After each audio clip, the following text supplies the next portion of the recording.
Comment rester en forme pendant les vacances? Voici les 7 meilleures astuces et tu vas voir, c'est très facile. Aujourd'hui, je vais essayer de te partager qu'est-ce qu'il faut manger, quand est-ce qu'il faut s'entraîner, mais aussi mes meilleurs accessoires que personnellement j'emporte ou les accessoires que je vais recommander à mes plus de 25 000 élèves juste ici qui ont déjà réussi à perdre plus de 10 kilos sans frustration. Le premier conseil, alors il va être très simple. En fait, ce que je fais moi en général quand je pars dans une destination, qu'est-ce qu'il y a autour de l'endroit où je vais? Par exemple, la dernière fois, j'étais à Cape Town, donc en Afrique du Sud. J'ai regardé l'emplacement où j'habitais. Ensuite, je vais taper gym, je vais taper fitness et je vais regarder tout ce qu'il y a autour. Et je vais regarder les avis, les équipements et après, je vais faire une liste des plusieurs gyms. Bien entendu, demander en avance ou dans un second cas, c'est simplement, vous regardez dans votre hôtel s'il y a une salle de sport. Et moi, je sais que personnellement, je n'aime pas trop les Airbnb. Je préfère les resorts, les hôtels parce qu'il y a des salles de sport. Le deuxième conseil, et lui, il est très important, c'est finalement, parfois quand on va partir avec certaines personnes, donc on va partir en voyage avec un groupe, je sais pas si je partais avec ma famille ou des gens qui n'ont pas trop l'habitude de faire du sport, parfois il faut faire des sacrifices. On ne va pas donner son rythme de vie à tout le monde. Il faut respecter les choix de chacun. Et par exemple, si vous comptez faire beaucoup d'activités physiques, le plus important, ça va être de caler les séances de sport quand les gens ne font pas grand chose. Donc par exemple, souvent il y a 3 moments de la journée où souvent en famille on ne fait pas grand chose. C'est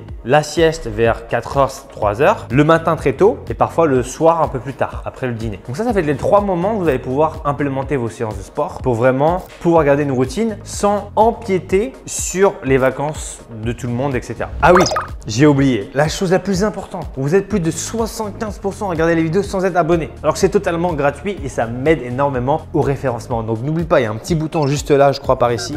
Merci à toi. Troisième conseil, et là on est sur l'alimentation, et bien ça va être de bien gérer vos calories. Oui, le problème c'est que la plupart du temps les gens vont manger plus le soir et en réalité il faudrait que tu manges plus durant la journée. Donc ça, j'avais déjà montré des études scientifiques qui parlaient de ça, globalement qui comparaient les gens qui mangeaient plus à midi et plus le soir. Et en général, les gens qui mangeaient plus le midi avaient une meilleure perte de poids que les gens qui manger plus tard le soir. Donc privilégie plus tes calories en journée, comme ça tu vas pouvoir les dépenser, tu auras plus d'énergie. Quatrième conseil, donc là on est toujours dans l'alimentation, et bien ça va être les protéines. Quand vous allez manger un repas, peu importe lesquels, vous devez vous poser la question, est-ce que ce plat contient des protéines ou non? Par exemple, le problème souvent des restaurants italiens, alors j'adore les Italiens, j'adore le restaurant, j'adore la nourriture. Mais parfois, par exemple, dans une margarita, il n'y a pas grand-chose. Il y a beaucoup de glucides. Dans l'idéal, il faut aller chercher entre 20 à 30 grammes de protéines, à peu près, voire plus, mais pas en dessous. Souvent, le problème d'un petit déjeuner, par exemple, en hôtel, vous allez prendre du pain avec du beurre et du jus d'orange et un peu de confiture. Là, vous avez presque 0 de protéines, peanuts. Et donc ça, c'est mauvais. Cinquième conseil, et ça, c'est ce que je donne souvent à mes élèves, faire, c'est mieux que pas faire. Souvent, les gens pensent que pour rester en forme, pour mincir, il faut faire des choses incroyables.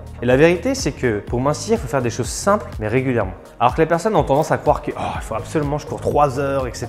Alors que non. La vérité, c'est que c'est mieux que tu fasses une séance de 10 minutes que 0 minutes. C'est mieux que tu fasses une séance de 20 minutes que 10 minutes, etc. jusqu'à 2 heures, 3 heures, etc. Donc, ce sera toujours mieux de faire que de ne rien faire. Même si tu fais juste 10 minutes de ça, tu verras que ce sera toujours mieux que 0 minute. Sixième conseil, avant que je te partage le dernier et le plus important, quand vous partez en vacances et vous voulez rester en forme, soyez flexible. Pas être névrosé par « faut absolument que je fasse mes 10 000 pas ». Je l'ai été, ancien sportif de haut niveau, donc j'étais vraiment freak sur mes entraînements, sur mon alimentation, etc.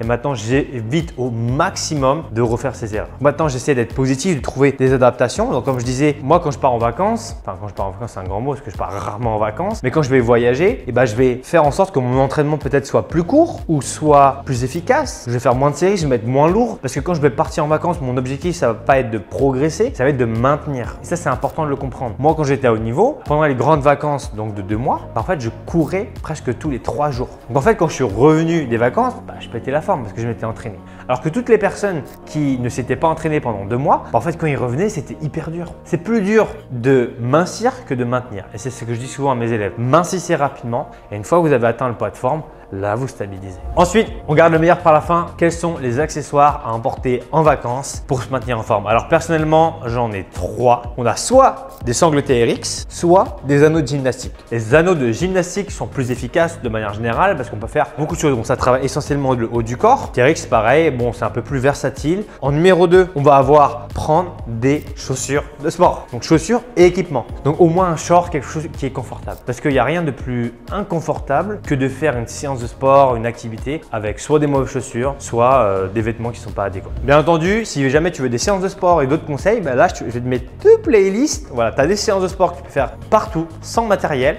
et là tu as d'autres vidéos de conseils, etc. Donc ce que je t'invite à regarder et je te dis à demain pour la prochaine vidéo. Ciao, ciao!